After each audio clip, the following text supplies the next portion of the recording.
Good afternoon, everyone. Hello, everybody. My name is Sheila Coronel. I teach investigative journalism at the Columbia Graduate School of Journalism.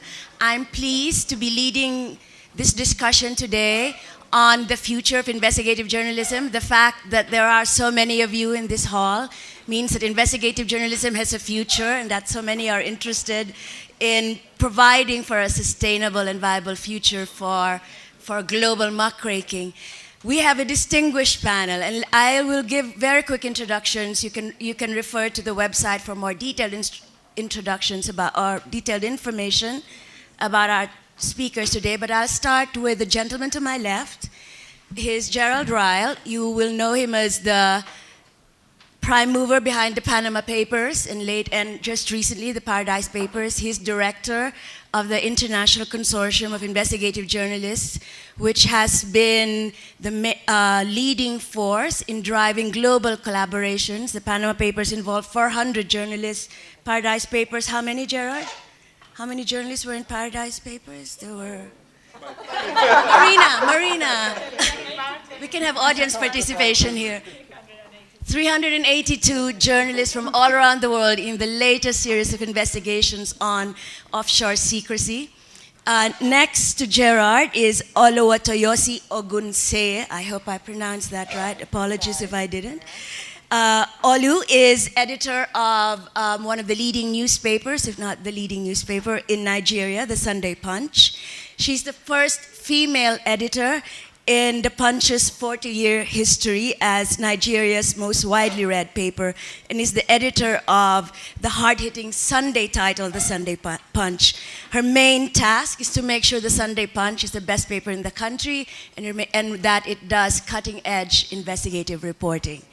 Next to Olu is Stephen King. Stephen is a partner in the Omidyar network. Omidyar is funding many new media efforts, including investigative journalism, fact-checking. Stephen leads the Global Governance and Citizen Engagement Initiative, and his portfolio includes a broad range of national and global organizations. He's particularly interested in the use of technological innovations to make governments more accountable and helping citizens hold their governments to account. Next to Stephen is Maria Teresa Ronderos. I've known Maria Teresa for a long time because we were both original members of the International Consortium of Investigative Journalists. She was then investigative editor and the editor of Semana, which is a leading news magazine in Colombia, the country, not my Colombia.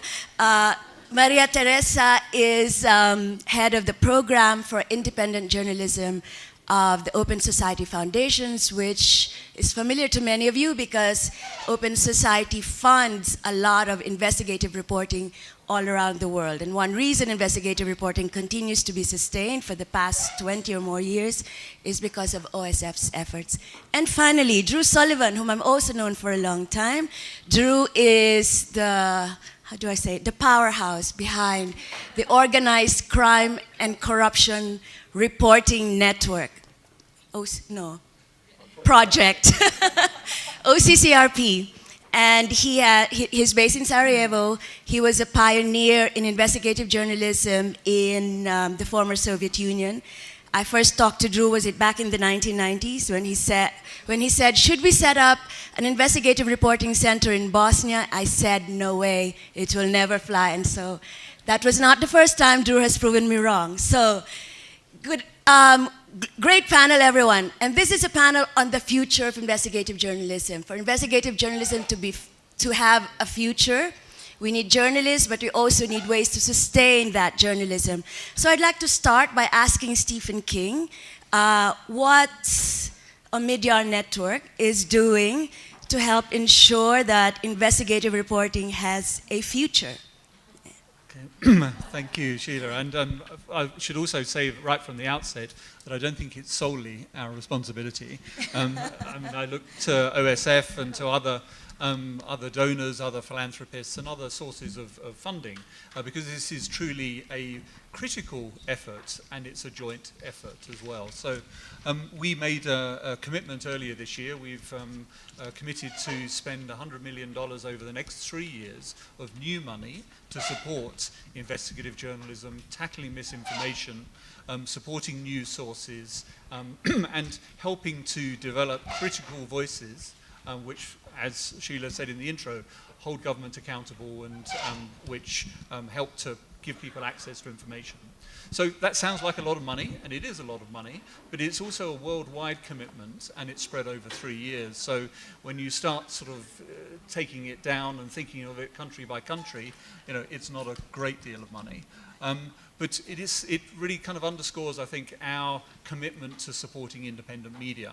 And the work that we do within Omidyar Network is very much focused on that, on looking at how we support ways in which we can hold government accountable. So that can be through investigative journalism, it can be through TV, it can be through radio, a whole wide range of different sources, and also technology. And one thing that would be good to talk about and get people's views on is the role that technology is playing, both to provide people with access to information and then also as a kind of rather dangerous tool, as we're seeing with the sort of allegations around election interference and so on and so forth. So where we were perhaps more enthusiastic about technology's role 4 or 5 years ago, we're now thinking this is more of a cause for concern that we need to address as a community. So in terms of what we will be doing, we'll be looking to support some key organizations within the field. We were delighted earlier this year that we were able to support ICIJ with a really significant grant to help them with their work over the next 3 years. And then we're also supporting Reporters Sans Frontières, we're supporting Full Fact, we support a number of organizations here on the continent as well, Africa Check, Sahara Reporters, a range of others that you'll be familiar with. The other thing which we do as well is help organizations with their sustainability.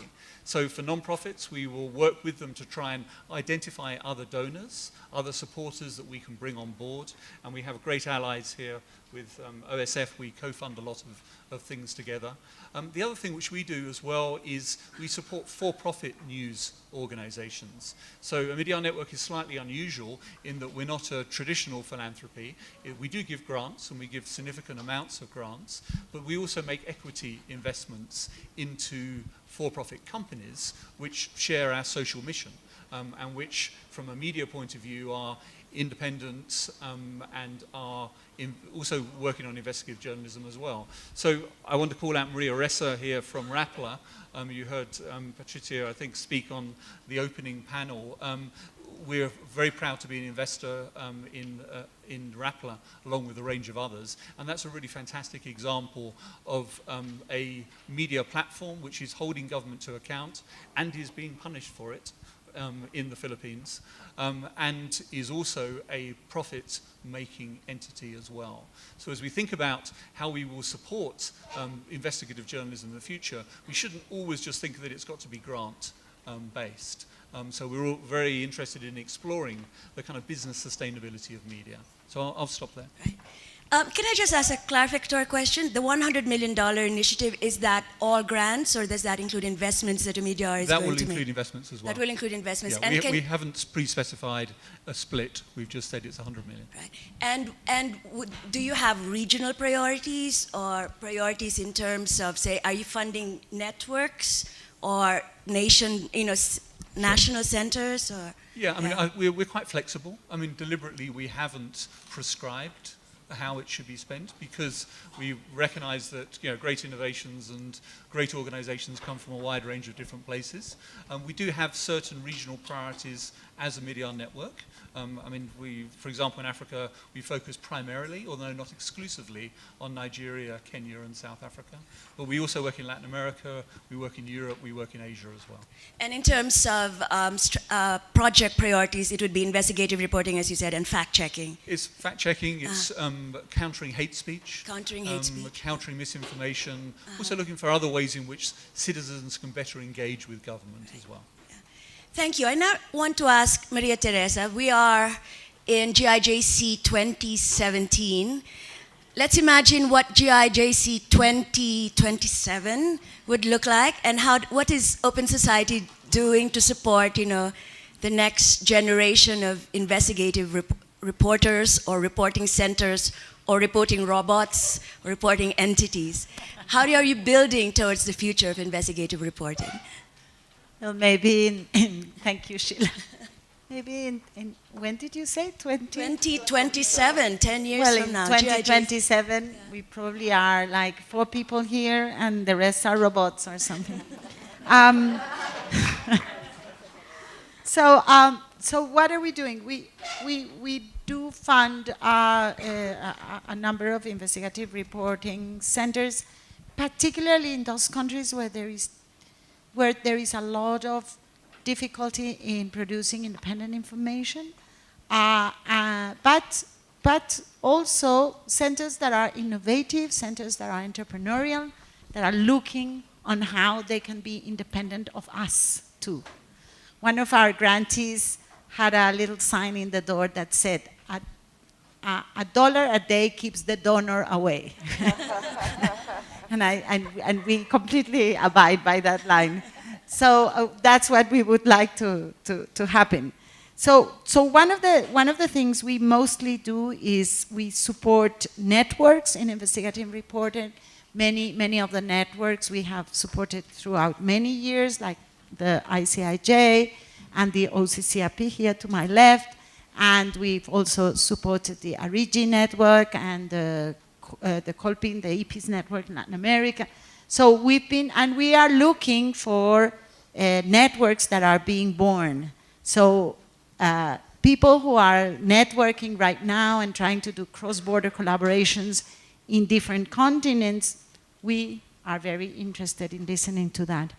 The other part, what we're going to do, or we do very fast, of course, we're also starting to support almost like a knee-jerk response to the fake news problems, is the fact-checking again, the networks, strengthening the field, but at the same time also some that are experimenting in elections, which are moments that are absolutely crucial. For example, first draft or corrective, these kinds of things. So how does the future look like? What can we do? First of all, it would be great if Open Society is still there in 10 years, and I think it will be, because it's fighting hard despite the many problems it faces. Open Society spends about $26 million a year in supporting media in general. Our program of that, we only make grants, we don't make equity. And what we want to do now, our next big project, and we haven't even started, but we would like in 10 years to have, is to have some structures in the field that can really help journalism be sustainable and independent even from us. So the idea, which is we don't even know how it's going to look in the future, it would be much more in the terms of long-term endowments that can actually sustain the media in a very independent and even ruled by their own media. We're already seeing, I was talking to Sheila, we're already seeing some of that in Norway to protect and guarantee the long-term life of the local newspapers. But we can think together about these possibilities. Other possibilities that I think it's things like insurance, that we've been exploring. Some of my colleagues have been exploring that.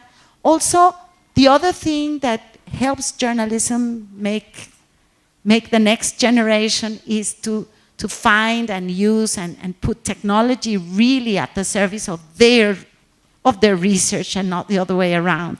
It's really to have the vision to be able to use technology as we used to use the pens or something like that, so that it becomes natural part of, and this is hard still for a lot of people to access.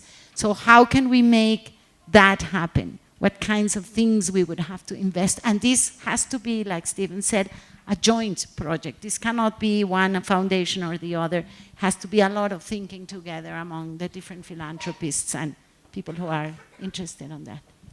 Do you see that there is much more interest in the philanthropic community to support investigative journalism, given what's happening all around the world?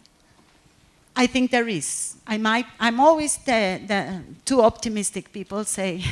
But I do feel, I was recently in a meeting in Europe, and I saw some philanthropy that had never even thought about supporting media started to think supporting media. There is more Latin American philanthropists who had never thought about supporting, maybe they would support hospitals and education and things like that, but now they're saying, whoops, maybe if we don't have independent media, we have a problem because we don't have anybody to hold power to account, we don't have anybody to circulate information people can trust, because everything is very confusing with all these bots and trolls and all of this. So I think there is a much bigger appetite. At least that's how I see it. But I think we also, from the philanthropic arena, we have to sort of help them.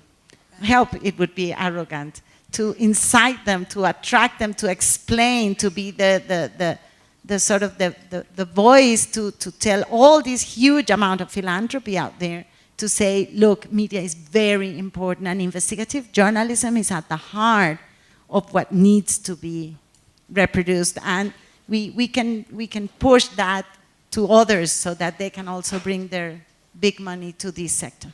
Yeah. Thank you, Maria Teresa. And I want to ask Gerard. Gerard, you've been, you've managed to keep ICIJ going. ICIJ is about 30, is it 20 something or so? It's 96, right? You mean number of people? In terms of the age of ICIJ. Oh no, we've been going for 20 years now. Yeah, we're actually celebrating our 20th. So what does ICIJ need to continue this global network? We've heard what philanthropists, the foundations are doing. Are they doing enough? Can they do more? And in order to sustain it for, say, the next 10 years, what kind of support would you need? Well, I think philanthropy's got a really important role to play in journalism right now because it's allowing innovation. And we're talking about the future of journalism, so what is it? I think you're actually seeing it now. You're seeing technology being used to do better journalism. You know, we're talking about everyone talks about a crisis in journalism at the moment, but really what's broken is the business models of journalism. For so long we've been used to the advertising business model basically sustaining journalism. But I think we've also got to go through a period of introspection here, because a lot of the journalism we were doing wasn't very good. And what we have to ask ourselves is, you know, what essential role can we as journalists play in the lives of people? And I think once we answer that question, we will find a new business model. And I think philanthropy is allowing us to do the kind of experiments you're seeing OCCRP, ICIJ, lots of other organizations around the world, where we're able to basically play with technology. And I do think that the technology that has broken the business model for the advertising business model is going to allow us to reinvent journalism. And I think we're actually starting to do that already. You're seeing more journalists collaborate, which of course is what we're doing, but you're also seeing journalists, very smart journalists, using technology to do better reporting. They're able to do data mining. They're able to gather information on a scale we never thought possible before. You know, there's a lot of information out there that we're not using as journalists. I think we have to get smarter at using that. I also think there's a very important role at the moment to play that can be played by public broadcasters. I think that they are the ones that are going to sustain us while we wait for the commercial broadcasters to come back and work out how we can make money again so they can invest in journalism. So there's great work being done at the moment, I think, by public broadcasters, and I think we're going to start seeing a backlash by the commercial media against the public broadcasters, and we have to defend that because they're going to blame anyone at the moment for why they're doing badly. And I think one of the targets they're going to turn to are the public broadcasters, and I think we have to recognize that and try and defend that. I think the future is about information, and journalism has always been about gathering information. And I think that we're not using that enough at the moment. And once we learn better ways of gathering information, you know, we're in the era at the moment, thanks ICAJ, it's benefited a lot from major leaks. And I think we have to learn how to disseminate information and go through information and use technology for that information. That's where the future is. Thank you.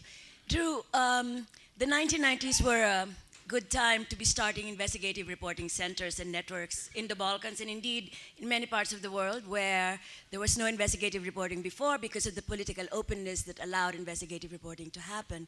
What do you see is on the horizon? Now you have these centers that are quite well established in many countries that you work in those very difficult countries. Do you see that these networks, these centers can be sustained given the new political challenges that are taking place at the moment?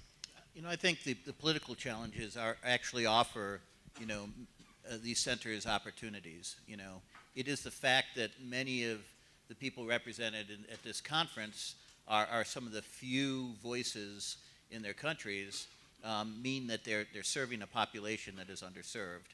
And that there will be opportunities in that. It may not be, you know, you see Russia and how it deals with media, you know, shutting down every opportunity to get funding, basically trying to starve people out of business, but, you know, it doesn't work forever. I mean, people, you know, regimes change, you know, people change.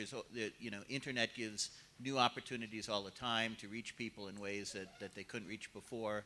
So I think it actually offers more opportunities. I think the problems are really not, you know, we've made our own problems in the past by ignoring the internet until it took us over. But, you know, I think we're savvy now, and I would second everything that Gerard says. I mean, we see ourselves as a technology company. I've got as many programmers as I have editors now in my organization, you know, and that really speaks to where we're all going. And I think it's going to get, you know, more significant, and our funding commercial funding is going to come from the kind of places that technology companies are making money now, from selling API access and all these different things. So there's opportunities. The problem is that there's some macro trends that are going to really, you know, swamp the boat. And part of that is that, you know, technology is eliminating the need to have daily news. And you will see daily news start to disappear. Investigative reporting, I think, in 20 years will be the only journalism that's left. And I think you know, we're looking at, you know, right now we do about 90, we'll probably do 90 major investigative stories this year. We're looking at getting up to 250 and even 300 investigative stories a year, and how technology can drive, you know, the speed so that we're not doing 9 months. Every story we do now is bespoke. And we've got to get faster. So we're looking at ways, how can we drive it so we can get, you know, an investigative story a day out, and we're only spending a month on a story or 3 weeks on a story. You know, those are the types of things that will help us. Working against that is the fact that, you'll now have, propaganda bots who will be able to use all your Facebook information to make cogent arguments with you that you will not even know that they're human beings. So you will be competing against an increasingly sophisticated set of tools that are meant to propagandize the public, and it will be harder to see our voice. Our industry, as Gerard mentioned, is dead. Doing memberships and doing all these little things that we do to make money, that's not an industry, that's survival. Our industry is dead. We have to redefine it. I think there is a space in the nonprofit world as a public service, as a public good, a journalism commons that we can operate at, where we can get the money from the public, to serve this. But it's going to take a significant reinventing of how we do things, and a complete reorganization of us as an industry. And I think that's already starting now. We're well on that way. All of you speak of technology as like the main driver in the current moment of what's providing efficiencies for investigative reporting, as you say, more stories in a shorter period of time. But isn't that a little bit overstating the importance of technology and innovation as the driving force for investigative reporting? I mean, are there other things that investigative reporters need in order to survive and to sustain themselves into a viable future? Is technology the main weapon here that we're relying on? It's the disrupting force right now. That's the thing. Is it's so disruptive that we have to deal with it. and we have to get good at it, and we have to use it. But no, I mean, the social changes that are coming, are also going to be huge. And, we're not even talking about, we don't need most of the employees. Something like 80% of all jobs can be programmed away, and that will be done. No more jobs for you guys. Right, and here's the problem. What that does is that leaves a situation where capital, if you don't need jobs, the capital investment is what's most important. And that means that if you need to make money, you can only make money if you have capital, which means that money will go more and more into one group of people, and that will create huge imbalances in countries and huge social problems that we're only starting now to see in the most recent elections, Brexit and Trump and everything, and it's going to get much, much, much worse. So we need to get ourselves in a position where we're able to be the place people go to understand. We'll revisit this. Thank you, Drew. We'll revisit this. But I would like to hear from Olu what she sees on the ground in Nigeria in terms of the long-term survival of investigative reporting of the type that the Sunday Punch does. Yeah. Is it technology that's your main concern at the moment? Well, technology is a very big issue, but it's not the biggest issue in Nigeria, talking about investigative journalism. I think that one of the biggest challenges remains funding. It's really huge. It's increased over the years. We have more funding coming into the newsrooms. But what I find that journalists are struggling with is how to access this funding. So I can hear $100 million, $25 million. How do journalists access this information? How do they access this grant? I think it's still a big issue in my country. So you have eager journalists, but they don't know how to access this grant. Secondly, you find that most of these grants have conditions. So for example, the grants are for a particular story or a specific beat. And then you find that some journalists are not interested in what the donors want the money used for. So these journalists want to do investigative stories, but they are not necessarily interested in the kind of investigative stories the donors want them to do. So how do we, that's another challenge in my country. And so, as I said, funding, skills also, apart from funding, is a major issue. All kinds of skills that have to do with technology, skills that have to do with fact-checking, skills that have to do with verification, is a major challenge. I'm not going to say that technology is number 3 or number 4. As you said, it's disruptive. It's something we have to deal with, whether we like it or not. But we shouldn't ignore other equally challenging issues and then just leave all of that for technology. I think we can take the issue of technology and other challenges along. Maria Teresa, you deal with these problems every day, right? In your program, what do you support? Do you support technology? Do you support skills? Do you support local centers or local efforts or cross-border collaborative efforts? How do you decide what should be the priorities for the current moment? Okay, so I just wanted to make something clear. Since Open Society is so big, it has local foundations, regional foundations, thematic programs. So journalism, a lot of them support journalism for different reasons because they're doing journalism on health, and I think that has a lot to do with what you were saying, Toy. But what we do in our program, which is about journalism, we support journalism because we think journalism elicits the kind of critical thinking that societies need and also holds power to account. So what we fund is journalism to do journalism. We don't fund journalism so that we can measure how many, what has changed in the health or in the education, or we leave the journalists free to find their own agenda. They can find their own agenda. So that's the first thing. Now, we fund sometimes very small centers. I think we're very flexible. I think of the funders, we tend to be one of the most flexible in the sense that we fund sometimes with a very high risk. We fund things that are not even, they don't even have a name of a company. Sometimes it's just a network of journalists working together and producing stories together. And somehow we manage to fund them, and then it grows sometimes into a company or whatever.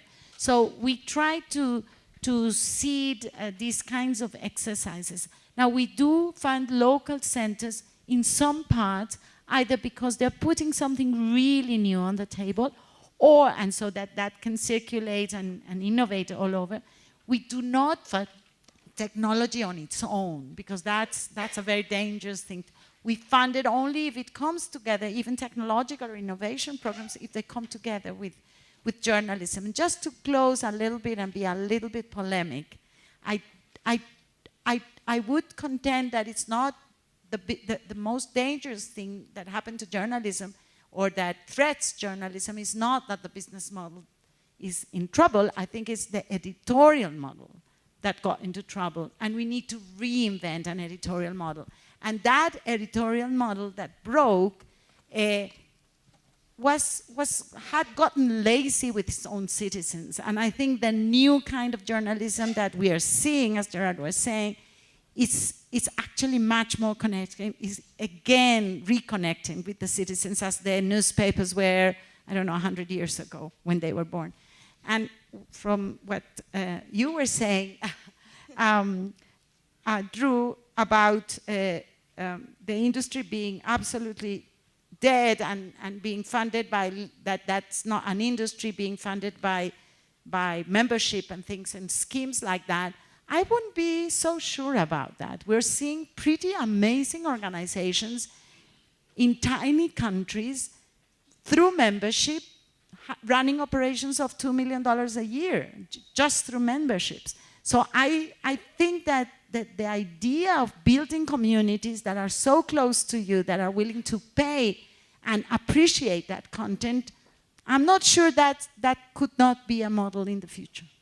So community supported, I mean, just as public radio in some places is community supported. Do you think is individual donations? Right. Was certainly, 100 million from Omidyar, 26 million from OSF for every year. That's really not enough to sustain a flourishing ecosystem of investigative journalism. Or what else do we need? I mean, is the main problem here a lack of philanthropic support or a failing business model? I mean, where are the interventions? Can I ask Stephen this? Where are the interventions that you think will turn the problems here? At what point? What strategic things need to be done in order to make this ecosystem that we see here viable in the long run? I mean, I think part of it is about restoring public faith in journalism and restoring public trust. I mean, if you look at all of the, Edelman's trust report earlier in the year, there's a massive distrust of journalists and media. That's what the public is thinking. So part of it is about doing that, and I don't have the prescription for how that happens. I think it's about restoring quality. I think I agree with what Gerard was saying about the role of public broadcasters in terms of holding strong, independent editorial and high-quality editorial positions, I think, as well. I think philanthropy does play a role. It's not the silver bullet. I think the other thing as well, which both Maria Teresa and I face, or our organizations face, is that sometimes we're accused of being the sort of the foreign intervention. That's, again, Rappler is a case in point. And I think one of the roles that we have to do as philanthropists is also to encourage other philanthropists to step up. And in India, there's now some very innovative work going on. The Nilakanis, for example, the Tata Trusts, Azim Premji, and so on, are now for the first time moving beyond more traditional Indian philanthropy to now support governance issues and accountability issues in their own country. And that's the kind of trend we need to encourage. Because again, homegrown philanthropy, homegrown sources of funds, firstly, you get away from that idea that it's foreign intervention, plus also it's longer term, it's more sustainable than relying on kind of foreign donors. So it's true that the current moment of distrust in media, the flooding of fake news has made other sectors previously not supporting media aware of the need to have fact-based, evidence-based, independent media organizations. But let me ask a provocative question from both Drew and Gerard. Does the funding for fact-checking and countering fake news compete for funding for investigative journalism? And are investigative journalism centers being compelled to do fact-checking as a way to try and get this funding over to them? Is this what are we seeing? What are we seeing now? Are we seeing funders moving towards fake news, trust, countering propaganda and disinformation, and away from supporting accountability work? Yeah. Okay. I think we're all trying to deal with this propaganda situation. It's not really fake news; it's propaganda, and it's sophisticated, and it's always been there, but it just hasn't been. And I think the fact-checking stuff is a legitimate, positive way to try to deal with it. In the end, I mean, I think what it comes down to, you only deal with propaganda by having credible news organizations telling the truth to the people in a compelling way, and that's the only way you're ever going to deal with it. I think we're in a bit of a situation where this is a new technology. It's a green field. It's spread very quickly. We're going to see a lot of it. It's going to be successful, but it will be countered, and it will be countered by journalists. And fact-checking will be part of that. But we have to integrate fact-checking into the stories by actually giving the information, the background, to the reader, so that they can go back and check the documents, and they can go see the calculation for that number that was in the story, and embed more. We have to do a better job of reinventing. We're using a very old form of journalism, most of us. It's a two-dimensional, event-driven, heavily complicated story. But most of what we deal with is this topography of money and power, and we need to allow people to get into this topography and see it in better ways than we're doing. So once that happens, I think that this issue with fact-checking will go away, and fake news will be never eliminated, but at least checked. Right. What are your thoughts on this, Gerard? Yeah, look, when I was talking about introspection before, I really mean it. I mean, we really were doing a lot of very bad journalism for a long time, which has allowed us to be in this position. Let's face it, I worked for a newspaper for 20 years, and we thought it was a journalism that was selling the newspaper, but it wasn't. I mean, people were buying the paper for the ads on the Saturday.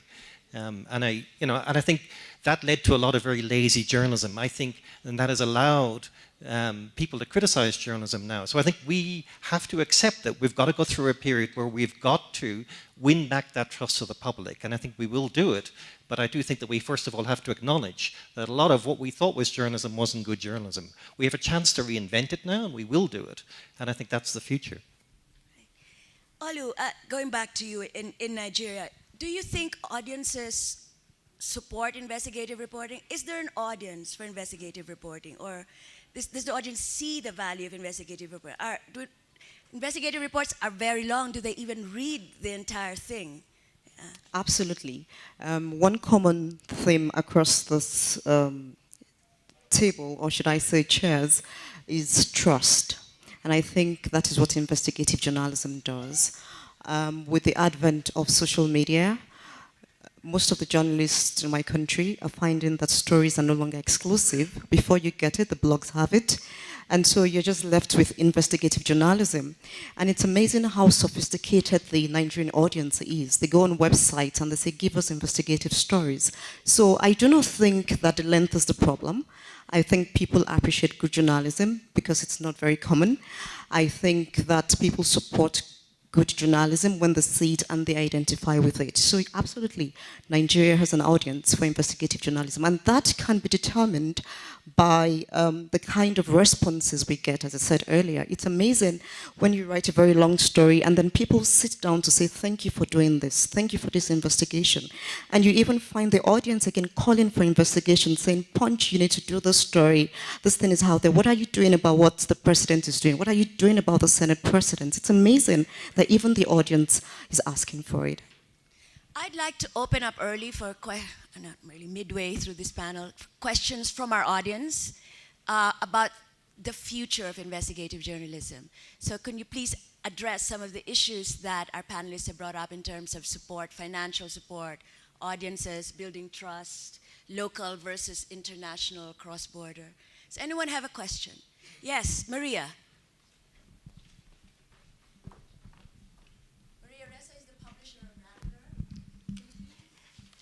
Thanks. So, totally agree with technology and its role, but what was interesting in listening to you is who has actually used it better. What we've seen from 2016 to now to 2017 is that autocrats have used these platforms far better than the journalists have. I mean, we're talking about it as if it's within our control, and frankly, not much is in our control right now. We're no longer the gatekeepers. Our business model is dead, although we're still making money. But, you know, what can we do given the fact that these platforms are actually American companies, number one, and number two, that they are using free speech, or the excuse of free speech, to stifle free speech?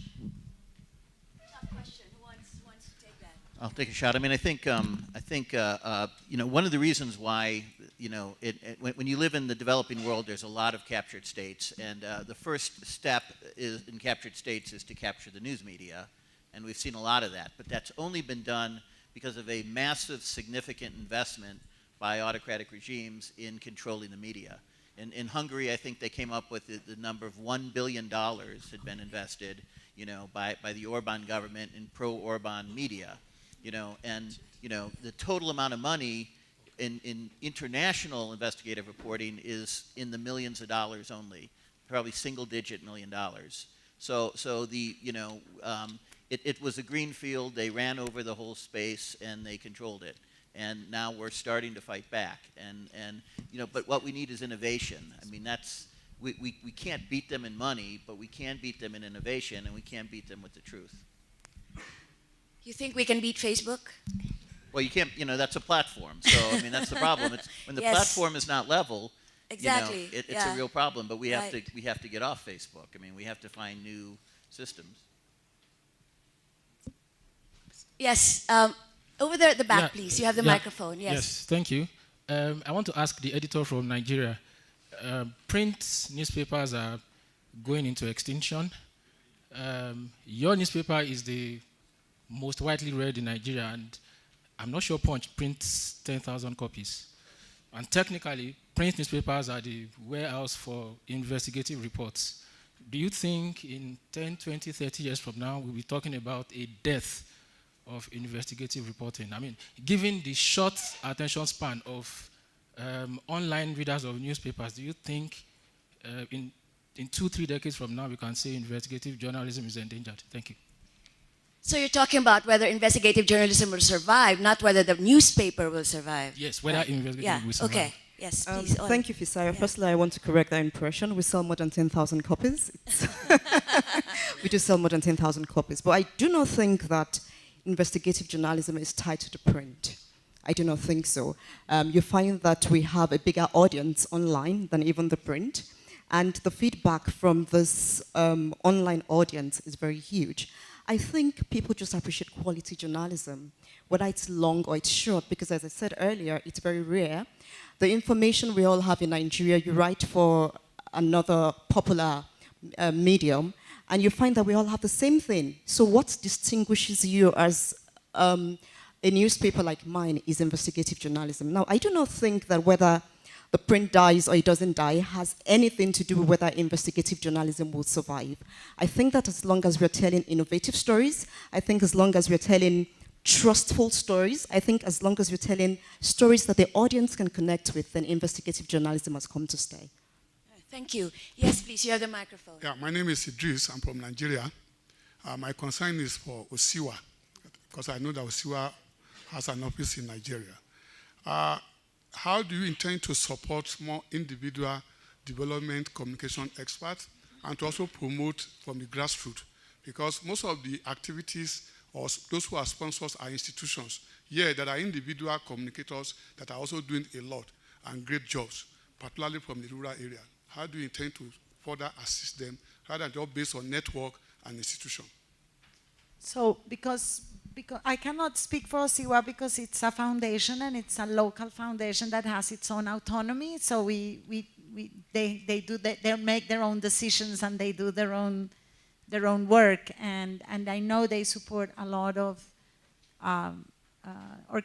media organizations. But from our point of view, it's because we are a global program, we have to be super strategic because we would like to, but we can't fund individual people or like individual persons to develop themselves except as part of a production network, as we have seen with both the ones that are sitting here in this table, like ICIJ and OCRP. People grow a lot when they work in networks, much more than with 100 hours or sometimes of what traditional training or workshops. People, when they work together on a story that has good mentorship, good guidance, and that they can share, and they can share the data, they learn much faster. So learning by doing, I think, helps much more the journalists or the reporters to grow. That's what we have been seeing around the world. Hello, thank you so much. My name is Mogi, I came from Mongolia, and I think you see this gap between small and developing countries and developed countries with a good investigative journalism. When countries with good journalism talks about the technology as a main force that would drive investigative journalism in the future, in small countries, we are mainly focused, and the main challenge is about skills and funding, for example. Yeah. Do you see this gap, and do you have a special focus on eliminating this gap and supporting journalists from developing countries? Thank you. Well, I'll try and answer that, and maybe also Maria Teresa, because she does do a lot of funding in this area.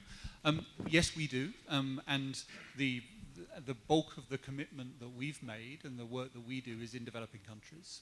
So we do have a US program, but it's relatively small. The bulk of their money is focused on Latin America, is on Sub-Saharan Africa, and is on Asia as well.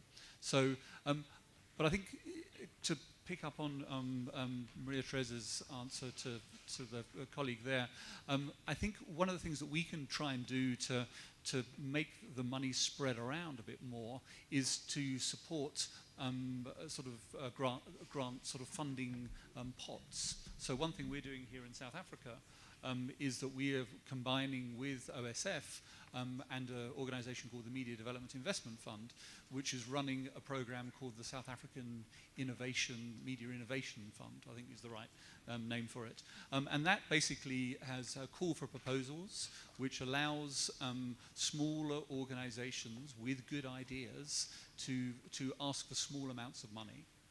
And then these are then granted. So these re-granting pools, I think, are a good way of organizations like ourselves, which may have sort of larger resources, to spread that money around a little bit. Obviously, we gave a large grant to ICIJ. What we can't do is do lots of very small grants. We just don't have the bandwidth, the time, and so on. But we also recognize that it's really needed.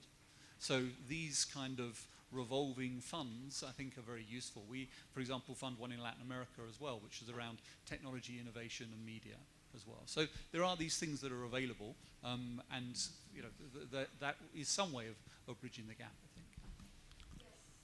I think. My name is Sam Soul. I'm from Amabungani here in South Africa. I think the elephant in the room and this kind of obsession with technology and innovation seems to me to be an effort to ignore that elephant, is the factor of politics. The solutions to our problems and the fact that our funding model is dead are not, frankly, going to come from innovation. They're not going to come from technology because, as people have pointed out, the other side has so many more resources. It's going to come from politics and regulation. We speaking in support of public broadcasting, but public broadcasting only exists because of a political decision to make it exist. And I think we as journalists who are worried about the continuation of the profession and as a public service are going to have to think about being much more active about the politics of ensuring that globally that is supported. I'd like to hear some responses. Who'd like to take that question? It's a very important question. I mean, we expect technology to be the wedge that drives open or that makes this space flourish, but are we overlooking structural issues like the regulation of the media, public service broadcasting, and general, the political freedoms and institutions like independent courts that allowed investigative reporting to happen? Since you have the microphone, Gerard. It's a tough question, though. Look, I do think that there is, obviously every journalist has to deal in a different political climate. We've learned that from ICIJ. We work with reporters all over the world. I do think one of the way forward is to actually collaborate among yourselves. We're able to bring stories out, for instance, in some countries that the journalists can't do themselves, but in reality they do all the work for that story, and then ICIJ publishes, and they end up reporting on their own reporting, essentially, to get around the political problems. So I think it's one way of getting around.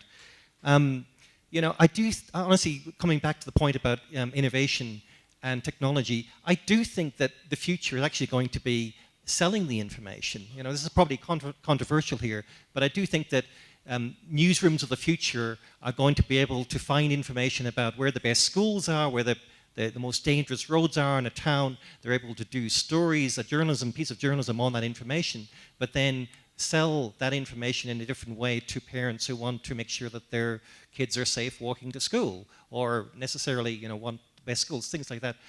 I think we have to rethink everything that we now know about journalism, because there needs to be a new funding model. At the moment, we're going to rely a little bit on philanthropy, and we're going to rely on government-funded institutions such as, the CBC in Canada or the BBC in London, and that's just the reality. What I'm saying to you, eventually there will be a new model, and that model will come through technology.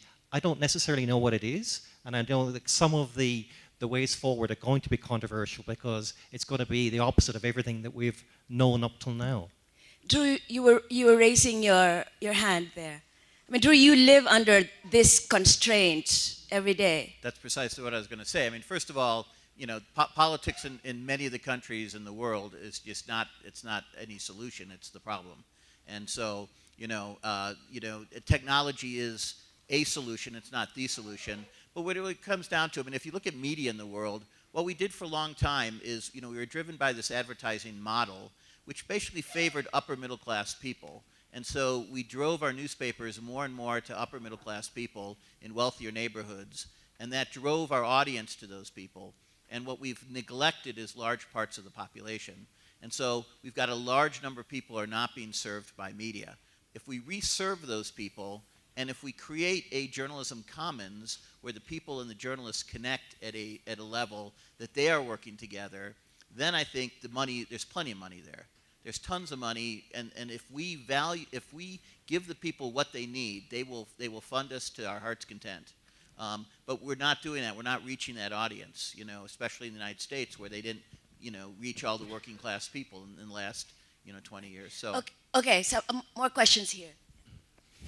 I have questions to each panelist. One of my questions is regarding the donor strategy. For example, European Union, biggest donors, European Commissions, recently publicly announced decide to stop support civil society, especially in countries like Azerbaijan, where it's foreign funding completely forbidden and restricted according to the law. Since from 2014, we are not able to receive any foreign funds. Most of our colleagues are arrested. We have huge problems, some of them released. But now, after 2 years of this, when the silk crackdown continued, we don't see any support like from intergovernmental donors like European Unions, and after Trump administration, same situation happened in US.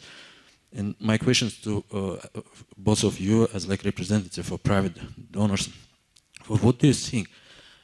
These state donors decide and publicly say, guys, we don't want to support you, because when we support you, government arrested you or killed you.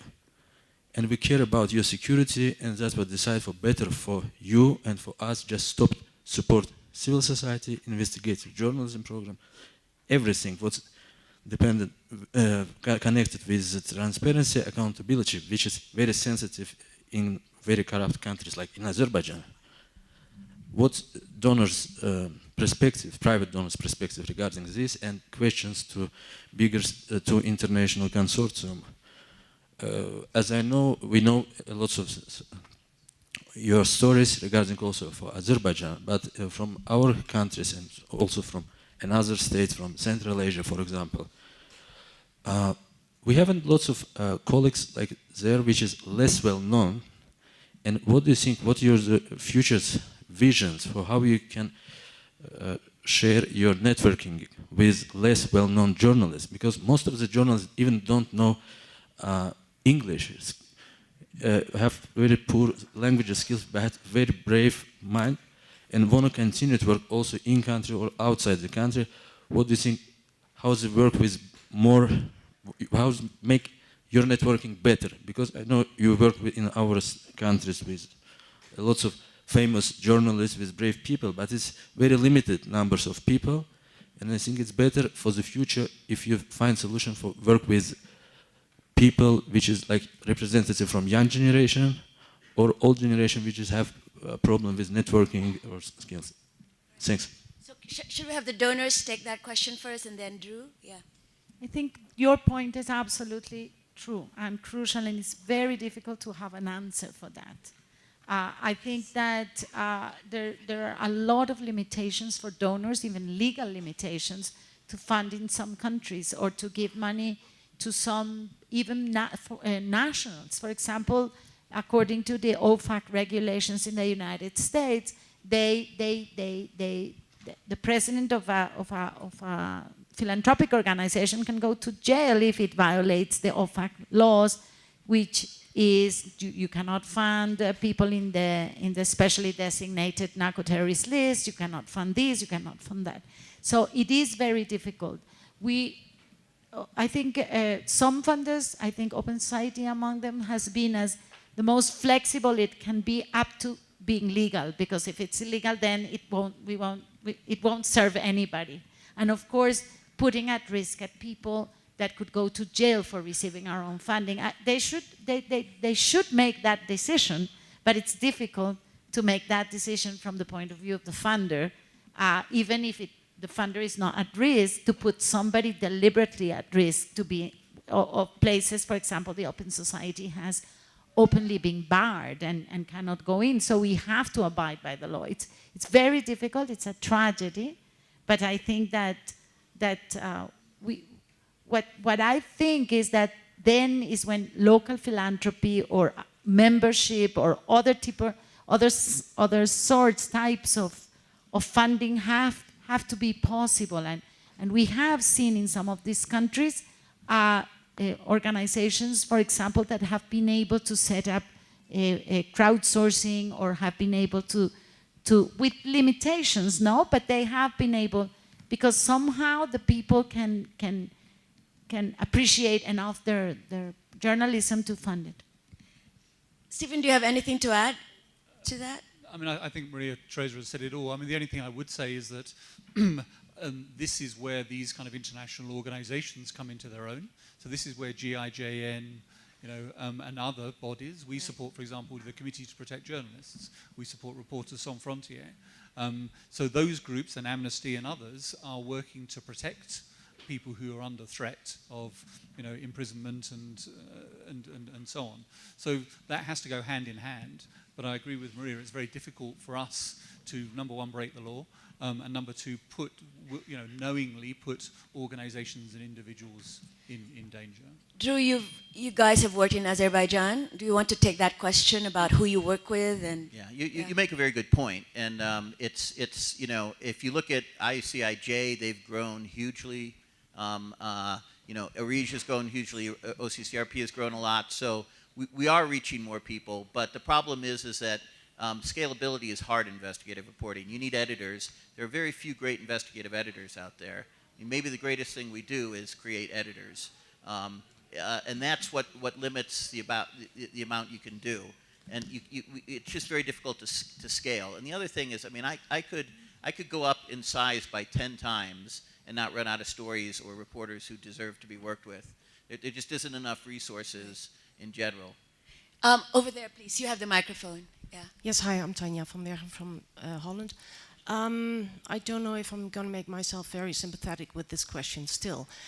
Drew, you said something about in 20 years, all good journalism will be investigative journalism. We are here at the conference of investigative journalism, so we all want more money for investigative journalism.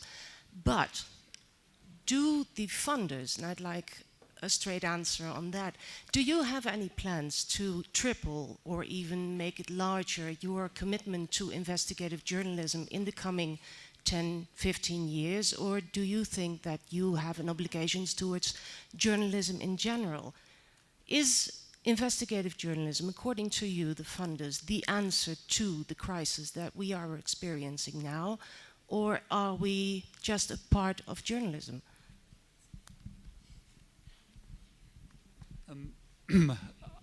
We've made a sizable commitment to support journalism, and we're in the same camp as Maria in that, or with OSF, that we support journalism because we believe that journalism is a public good.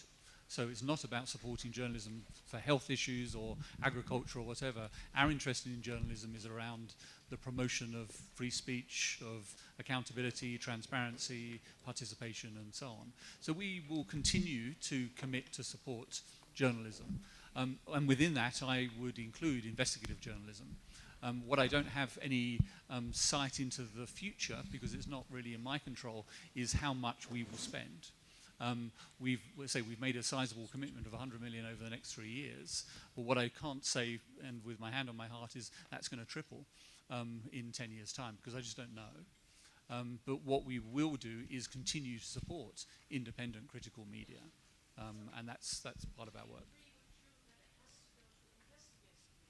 I don't think it needs to go exclusively to investigative journalism. I think there's a very broad swathe of other journalism that needs to be supported.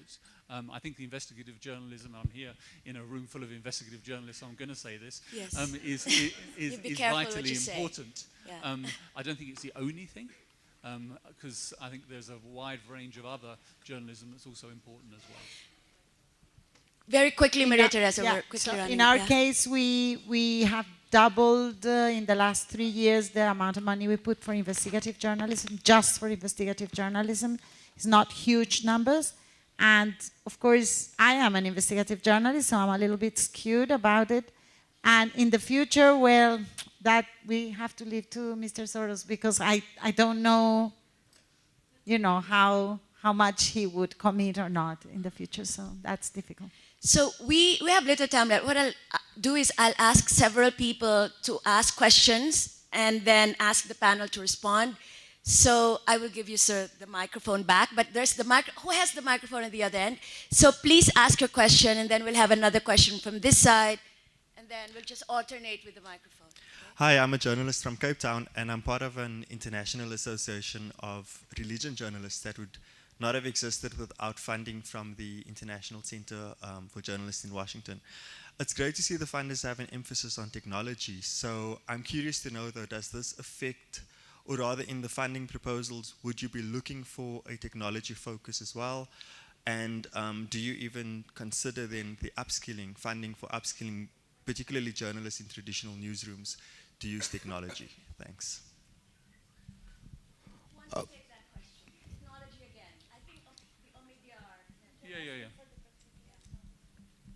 Yeah, I mean... Okay, next question, please. I'm sorry, I forgot my own rule. Okay. My name is Patrick Mayoyo from Kenya. Now, Drew has spoken about media capture and how governments and corporates are using advertising to control the mainstream media in different countries. So what I want to know is how is organizations like the ones represented here are working to deal with the problem of media capture? Okay, next question at that end. Yeah, my question is about the connection with the audience in the future. And when we speak about investigative reporting, it means corruption, and corruption brings a lot of poverty. So how do we, with our very good stories on investigative reporting, get to the very poor communities. Some of them don't have access to water or to toilet, not to technologies. What is the best way to bring these brilliant pieces to them? Because this journalist is for them. Briefly, it's Franz Kruger here from this university. It seems to me the other elephant in the room that hasn't really been spoken about are the giant online players that are doing the disrupting that has been referenced. I'd like to know from any of you really what you think the levers are to take that on. One of you said, I can't remember who, we must get off Facebook. Is that really the best strategy?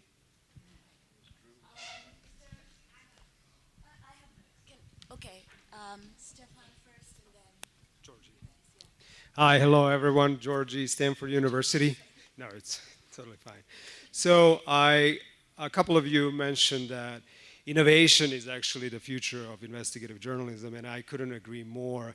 And I work with a lot of journalism fellows that are coming to Stanford to innovate, and we all have our own ideas what innovation is. So my question for the panel is basically, what is innovation? What do you consider innovation? And what are some of the examples, especially Drew and Gerard, some examples of innovation that you can share with us? Okay, this is absolutely the last question. Great. Hi, I'm Sonia from India. Oops, sorry. Well, one of the panelists mentioned about how a lot of individuals are funding journalism, independent journalism in India. But I wanted to just mention one of the consortium which actually funds independent journalism in India is basically the members are some former Congress party members. One of them is Nandan Nilekani. Now my question is, today Congress is in opposition. It wants independent journalism to come out, and which would be anti this BJP and Hindu right-wing forces. But tomorrow when the Hindu right-wing forces come in opposition and they fund somebody, some agency. So how do we actually keep a check on these political affiliations of funders? Thank you. All right, that's a lot of questions. Very quickly, Olo, can you take the question about how can poor communities, how can we make sure investigative reporting reaches poor communities without access to technology or even water? Well, I was going to pick on that before you even asked me. I think it's a very good but difficult question because I think different societies have different challenges. I don't know what works in your country, but you could try radio. Radio is something that has worked in rural Nigeria because of the culture of the people there. They don't have much technology, but they don't joke with their radio. So I don't know if radio would work for you, but I find that it's a very effective medium when it comes to disseminating messages for rural communities. Stephen, can you take the question about what can we do about so many elephants in this room, but it seems the biggest elephant are the social media platforms? Yeah, I mean, that's a really difficult one. I mean, I think... That's why I gave it to you. Yeah, thank you. Given your Silicon Valley connections. Yes. I think part of the solution is around persuading the Facebooks of the world to take their responsibilities as editors seriously. So I think Facebook is hidden behind the idea that it's a platform and it has no responsibility for anything that's posted on that. And that's kind of patently untrue. I mean, if you look at the situation, we funded a lot of work in Myanmar, and Facebook is essentially the internet in that country. And what you've seen there is distortion, misinformation, hate speech, and Facebook, frankly, is doing nothing about it. They have no resources in Burmese language to take down offensive posts. Right. And they're hiding. There is nothing communities can. There's well, nothing. I think there is public pressure. So I think there's a combination of insider campaigns and outsider campaigns. Right. Okay. There's working with putting pressure on tech companies through their peers to do something about more responsible editorial practices and taking offensive posts down, etc. And then there's also a public campaign. I mean, I think people, it's interesting how these platforms are now becoming toxic in the public eye. So that's the sort of momentum behind that, I think, will eventually force them to do something about it. So I'll ask Gerard and Drew to take the innovation question and then end with Maria Teresa with the balance of the questions, if that's okay. Gerard. I think the communication tools that are available that we all use now, like WhatsApp and other kind of secure ways of talking, are fantastic. I mean, I think that's... But I also think that a big challenge for journalism now is to work out a way of talking to sources in the same open manner that's secure. Because we all know that, you know, if we don't have sources, and you can call a source anything from someone who, you know, talks to you if you're a political reporter, or you can talk about leakers, but we really need to be able to communicate securely, and that's probably the biggest challenge we have right now. And again, I think technology is going to provide a solution. The technology behind a lot of these apps that we use has actually been around for a while, and what we have to try and do now, and one of the big challenges that ICIJ is going to be taking on, is to work out a way so that we can actually have open and secure communication with sources. And I think that will lead to better journalism. Drew, can you add to what you've already said about technology and innovation and the need for it? Well, I think you know, one of the things that you have to always keep in mind in technology is it is disrupting, and you know, it changes things very quickly. So do you all remember, you know, MyFace pages? You know, I mean, do you remember, you know, Netscape? You know, those are 10-year-old technologies that are gone, and so the investment of governments in, you know, their media, that could disappear very quickly. And any innovation that we can come up with, you know, can disappear very quickly. So what I would suggest is that we ride the disruptive wave of technology. You know, we're information specialists. We need to know every single new information technology that's out there and find them and effectively use them. People come to us because they want the news. We can use these to disrupt technologies, to disrupt, you know, the way things are being done, and to give ourselves an advantage of reaching people that we can't do it already. But that means being almost a technology company, and that's what we're advocating. You know, we're information technologists. You know, that's our future. So Maria Teresa, the question from India, which has resonance maybe with George Soros and his association with liberal politics. How do we ensure against the political biases of our funders, is the question. And then the other question I'd like you to talk about is media capture. What can be done about that? Oof, you left me the easy ones. Yes. So I think the most important thing whenever anybody's taking money from a funder is making sure they don't meddle in your editorial. And I think if you're taking money from a philanthropic organization, the obvious thing is that you support, but you don't get involved into the politics of or the lines or editorial lines. We've had grantees in our portfolio that sometimes publish things that really are some of the advocates also within the Open Society, that it's so big, it has about 1,600 employees, are not very happy about. And we respond the same way, sorry. No, so I do think that that's very important. Now, there is a lot of shady philanthropic, which has to do more with political need to manipulate or to support those who will be on my side. Now, there is, I think, a bigger challenge there, much bigger challenge, which is for all journalists, and I think somebody mentioned it here also, which is how do you reach the other side? How do you build society? How do you build across social bridges, political bridges? And I think that's a big question for investigative journalism, but it has a much bigger possibility of achieving it. Now, for the state capture, we give a lot of money to journalists to investigate state capture and make it public and make it obvious. And I think that's super important that we can do that. The question was about media capture, about media being captured by advertisers or owners. Am I correct? Yes, yeah. Well, some of the, a big portfolio that we have is about what we call free and safe environment for journalists, which is a lot of organizations that are actually doing a lot in terms of trying to regulate the industry, trying to push for a better environment for journalists, and in that sense, sort of limiting the capacity of the state to own the media. But it's a very difficult battle, and we're seeing it all over the world. Thank you very much to all our panelists for being so game about taking all these difficult questions. And thank you to all of you. You are the future of investigative journalism, so thank you for coming. you.